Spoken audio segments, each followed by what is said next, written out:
माझ्या प्रिय बंधू भगिनींनो नमस्कार। आजचा माझा विषय आहे की नवऱ्याने दुसरं लग्न करू नये म्हणून बायको ताकीद मागू शकते का? तर होय, याचे उत्तर आहे बायको नवऱ्याविरुद्ध त्याने दुसरं लग्न करू नये तसेच दरम्यानचे पोडगीचा अर्ज देऊन पोडगीही मागू शकते आणि अपिलाचा होणारा खर्चही मागू शकते। तर या केसचं या सायटेशनचं नाव आहे चित्रसेन गुप्ता विरुद्ध द्रुपदज्योती सेनगुप्ता AIR 1988 कलकत्ता 98।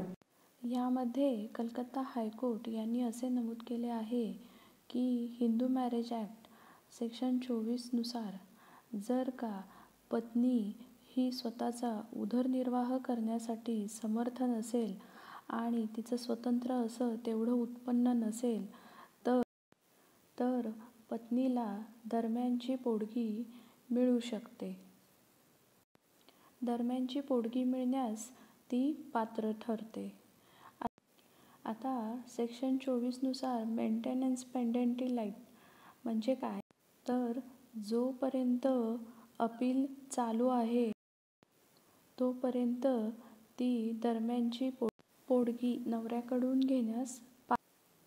घेण्यास पात्र असते। आता यामध्ये मेहरबान कोर्टाने असेही नमूद केले आहे की ऑर्डर 39 रूल 1 व 2 नुसार फक्त तुर्तातुर्त ताकीद अर्ज मालमत्तेसंबंधित वाद असल्यास तसेच एखाद्या कॉन्ट्रॅक्ट संबंधी वाद असल्यास मागता येईल temporary injunction.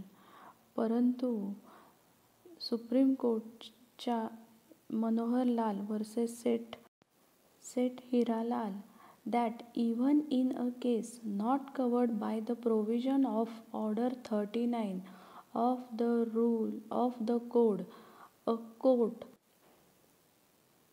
can issue temporary injunction in the interest of justice in the